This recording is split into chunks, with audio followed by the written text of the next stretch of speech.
반갑습니다. 이원주 세무사입니다. 이번 시간에는 382쪽입니다. 382쪽 선급금, 선수금 이런 개정 과목들을 공부하실 텐데요. 여기에 대해서는 앞에 이론 파트에서도 많이 했고 하니까 그리 어렵지 않을 겁니다. 선급금, 선수금은 계약할 때 받는 계약금은 선수금, 지급하는 계약금은 선급금이죠. 선급금은 미리 줬다. 미리 줬기 때문에 일단 받을 게 있겠죠. 자산입니다. 선수금은 미리 받았다. 뭘 해줘야 될 부담이 있습니다. 부채입니다. 그것만 구분하시면 그리 어려운 문제는 없겠죠. 보겠습니다. 10번 선급금, 선수금. 그림을 보시면 계약금 지급할 때 선급금 미리 줬다. 자산 채권. 그래서 거래처 입력해야 되겠죠. 계약금 수령하면 선수금 부채 채무기 때문에 역시 거래처 입력해야 되겠죠. 밑에 문제 보겠습니다.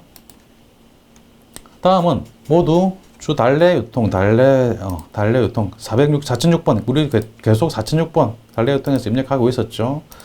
일반 전표 입력하시죠. 1번 8월 28일 주 서영시로부터 상품을 주문하고 사는 거네요. 주문하고 계약금으로 300만 원을 당좌예금에서 지급했다. 당좌예금 지급했으니까 대변에는 당좌예금, 차변에는 선급금, 살 때 미리 지급한 거니까 선급금. 역시 거래처는 반드시 입력해야 되겠죠. 8월 28일입니다.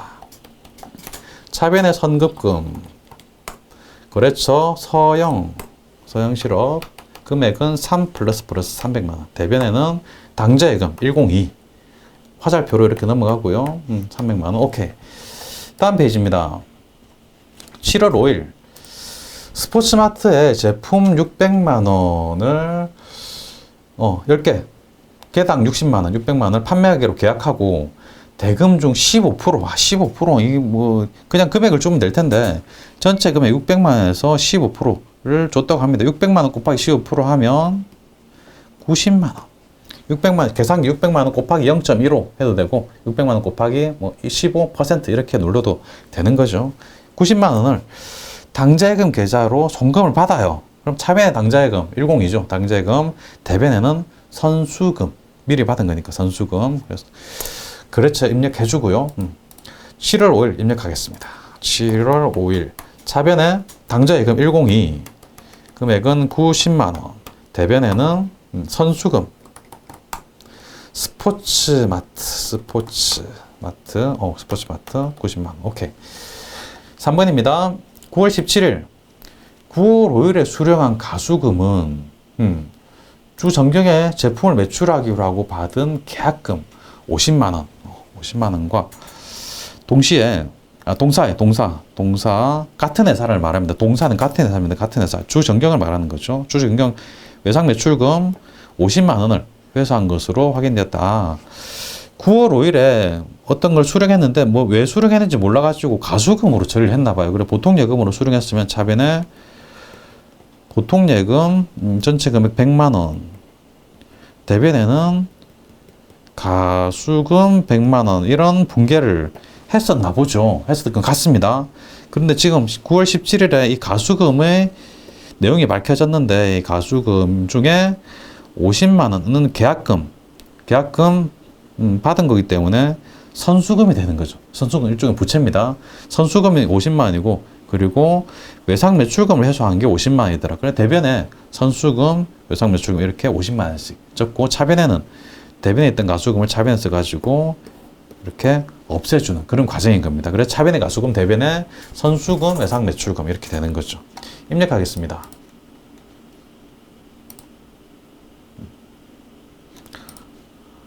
날짜가 9월 17일 차변에 가수금 100만원 1 플러스 대변에는 선수금 거래처 적어줘야 되겠죠. 선수금 부채니까 채무니까요. 정경 금액은 50만원 대변에 외상 매출금 해주죠. 외상 매출금 108 거래처 정경 적어줘야 돼요. 정경 1024 역시 엔터로 넘어가면 안 된다는 거 이렇게 적어주면 되는 거죠. 넘어가겠습니다. 4번입니다. 9월 19일 성한기업에서 원재료 400만 원을 구입하면서 지급한 계약금 40만 원을 차감 잔액을 약소금으로 발행하여 지급하다. 그러면 계약금이 있는가 봐요. 계약금 40만 원 차감한. 계약금 미리 받은 금액이 있는 것 같아요. 미리 미리 지급한 계약금이 있는 것 같아요. 지급할 때 대변에 현금 지급했으면 현금 아마 40만 원. 차변에는 선급금 40만 이렇게 지급할 때 분기를 했을 겁니다.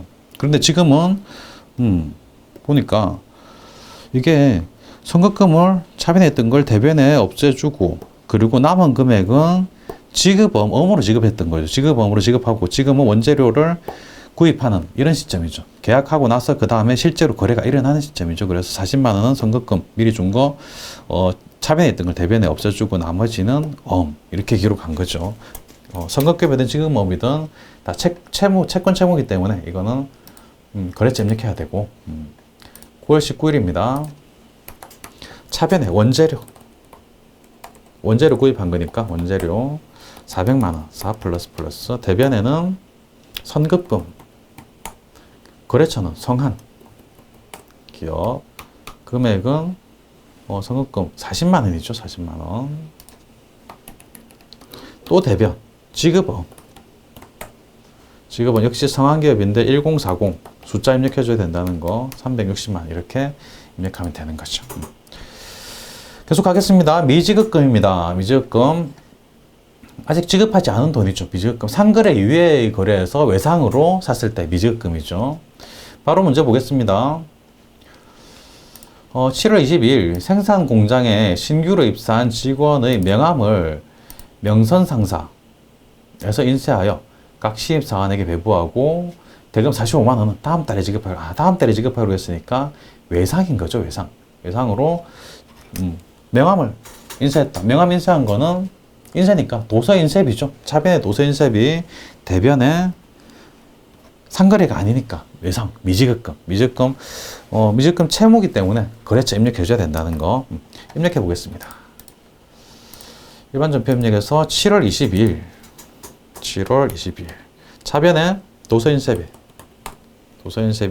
근데 생산 공장에 가는 거기 때문에 제조원가 500번대 45만 원. 대변에는 미지급금. 그렇죠. 명선상사. 오케이. 간단하죠. 8월 18일로 갑니다. 경방실업에 공장 건물 증축을 의뢰하여 완공했다. 공사 비용 1억 원을 6개월 만기 당사 발행 약수금으로 60% 1억 원 중에 60%니까 6천만 원은 약수금 어묵 결제했는데 이게 상거래가 아니기 때문에 지급엄이 안 됩니다. 지급엄은 상거래에서만 사용할 수 있죠. 외상 매입금의 지급엄. 여기서는 상거래가 아니기 때문에 미지급금으로 계산을 해야 된다는 거죠. 나머지 보통예금은 대변의 보통예금, 미지급금 이렇게 되는 거죠. 입력합니다. 8월 18일 차변에 건물 증축이니까 건물 1억 원. 대변에는 미지급금 경방실업 6천만 원. 또 대변에 보통예금 103이죠. 103 화살표 4천만. 오케이. 이렇게 하는 거죠. 다음 페이지 보겠습니다. 9월 9일입니다. 전 직원 영업직 40명, 생산 60명. 전 직원에게 대한 독감 예조원 접종을 태양병원에서 실시하고 접종 비용 500만 원을 사업용 카드인 하나카드로 결제했습니다. 미지급금으로 회계 처리한다라고 되어 있어요. 왜냐면 이게 각 신용카드 결제할 때는 미지급 비용인지 미지급금인지 많이들 헷갈리기 때문에 그냥 미지급금이라는 계정 과목을 적어놨어요. 근데 이런 조건이 없다 하더라도 신용카드 결제할 때는 그냥 미지급금이구나 라고 생각하시면 됩니다. 상거래가 아닐 경우에. 역시 상거래 아니죠. 독감 예방접종 상품 제품 원재료 거래가 아니기 때문에 상거래 아니다. 그래서 대변에 미지급금 카드로 거래처 적어줘야 되고요. 그 다음에 영업직이 40명, 생산직 60명, 40%는 500만 원 중에 40%는 영업직 판관비로 처리하라는 이야기입니다. 60%는 제조 원가로 처리하는 거죠. 500만 원에 40%는 200만 원. 200만 원은 판관비, 나머지 300만 원은 생산직, 제조 원가 500번대로 처리하라는 거죠. 그래서 이렇게 분개가 되어 있습니다. 300만 원 제조원가, 그 다음에 200만 원 판관비 이렇게 처리하는 거죠. 입력합니다. 9월 9일 차변에 복리후생비 제조원가가 300만 원 3 플러스 또 차변에 복리후생비인데 판관비 800번대가 200만 원 2 플러스 대변에는 미지급금 하나카드 금액이 0이 하나 더 들어가 버리면 이렇게 돼 버립니다. 그냥 200만 원 새로 쓰고요. 그 금액 대변에는 500만 원 이렇게 새로 쓰면 되는 거죠. 0이 하나 더 들어가고 덜 들어가고에 따라서 점수가 너무 크게 왔다 갔다 합니다. 저번에 전과 설명드리긴 했는데 분계 문제에서 거래처를 안 썼다. 그럼 1점 감점입니다. 보통 3점짜리 문제이기 때문에 1점 감점 거래처 안 쓰면 2점이 되는데요. 분계에서 이게 계산 과목이나 숫자는 아예 봐주질 않아요. 계산 과목 하나 틀렸다 빵점입니다. 숫자 하나 틀렸다 빵점입니다. 그래서 금방 같이처럼 0이 하나 더 들어갔다 이래도 점수가 전혀 안 나가요. 3점짜리 문제 빵점으로 처리가 됩니다. 그러니까 주위에서 숫자 하나 틀린 거 없나 확인하셔야 됩니다. 차액금 바로 보겠습니다. 차액금 관련 내용 쉽습니다. 문제 바로 보겠습니다. 5월 25일 제조공장의 운영을 위해 국민은행으로부터 9,500만 원 차익, 9,500만 원을 빌렸습니다. 상환일은 내년 2월 30일. 1년이 넘어가나요? 아니죠. 단기입니다. 그래서 단기 차익금이에요. 거래처는 은행 거래처 써주고요. 하면서 수수료 비용 15만 원을 차감한 잔액 9,485만 원이 보통예금 입금됐다. 그렇다면 보통예금 차변에 입금되는 건 9,485만 원, 15만 원은 수수료 비용인데 제조경비라고 명시했어요. 그러니까 500번대로 입력하는 겁니다. 입력해 보겠습니다. 5월 25일 차변은 보통예금 103이죠. 보통예금 금액 그대로 입력하면 되죠. 9,485만 원, 9,485만 원. 그리고 또 차변은 수수료 비용 제조경비라고 했으니까 531번, 500번대로 입력해서 15만 원. 대변에는 단기 차익금. 거래처 은행, 국민은행, 오케이. 이렇게 입력하면 되는 거죠. 다음 문제 보겠습니다. 중간에 뭐 전표 번호에 대해서 설명을 해놨는데 그렇게 중요한 거 아닙니다. 전표 번호는 이게 같아야 된다는 거. 지금 777로 같죠. 그래서 문제에서 하나의 전표로 입력할 것. 이 말이 뭔 말이냐면 이 전표 번호가 동일해야 된다는 말입니다. 그냥 정상적으로 입력하면 이 전표 번호가 달라지지 않아요. 항상 동일합니다. 근데 진짜 간혹 만에 하나 이 전표 번호가 다르게 입력되어 있다. 그런 경우에는 여기 번호 수정 있죠. 번호 수정 클릭해서 이 전표 번호를 그냥 숫자 입력하면 수정이 돼요. 수정해야 되는 일이 있다 그러면 번호 수정해가지고 번호 수정하면 되고 보통은 이건 누를 일 없습니다. 그냥 이대로 두시면 됩니다. 3월 14일입니다. 상업은행에서 차입한 단기 차입금에 대한 이자 12만 원을 당사 보통예금 계좌에서 지급했다. 그럼 당사 보통예금, 당사는 우리 회사죠. 보통예금에서 이체했으면 대변에 보통예금, 차변에는 이자 비용. 단순하네요. 바로 입력해 보겠습니다. 3월 14일 차변의 이자 비용. 이자 비용 12만 원. 대변에는 보통예금 103 12만 원. 오케이. 넘어갑니다. 2월 25일 우리은행으로부터 5년 후 상환 조건으로 1억 원을 차입하고 돈 빌렸는데 5년이다. 그러면 장기죠. 장기 차입금. 대변에 장기 차입금 나옵니다. 은행 거래처 반드시 입력해야 되고요. 우리은행. 보통예금 계좌에 입금받다. 그럼 차변에 보통예금, 대변에 장기 차입금이죠. 입력합니다. 2월 25일. 차변에 보통예금 103. 금액은 1억 원. 100 플러스. 대변에는 장기 차입금. 은행, 우리은행. 우리 산업 아니고 우리은행 이렇게 입력하면 되는 거죠. 간단하죠. 다음 페이지 보겠습니다. 12월 22일입니다.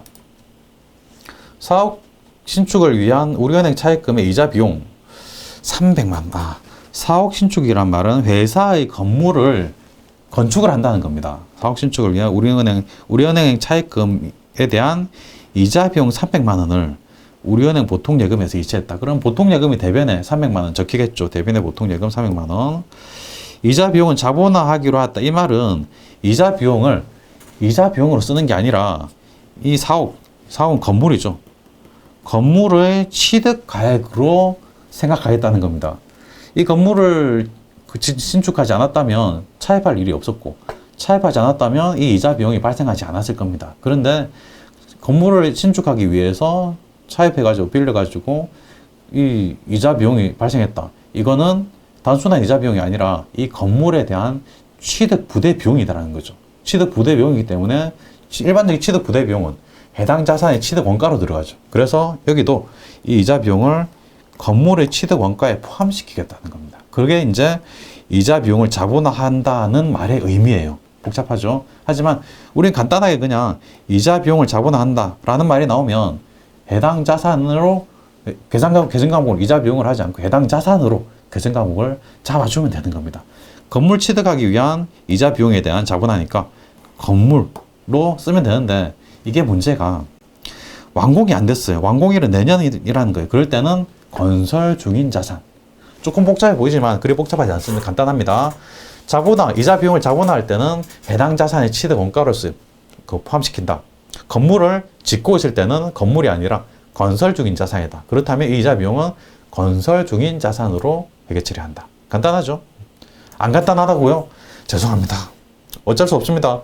기출된 문제고 기출됐기 때문에 우리는 한번 풀어보는 게 맞는 거죠. 그래서 건설 중일 때는, 완공이 안 될 때는 건설 중인 자산, 자본화하면, 이자 비용을 자본화하면 해당 자산의 원가로, 건설 중인 자산으로 들어간다. 이렇게 간단하게 이해하시기 바랍니다. 입력합니다. 12월 20일.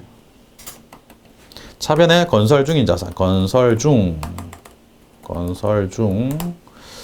금액은 3 플러스 300만 원. 대변에는 보통 예금 103. 이렇게까지 하고 이번 시간 마치겠습니다. 수고하셨습니다.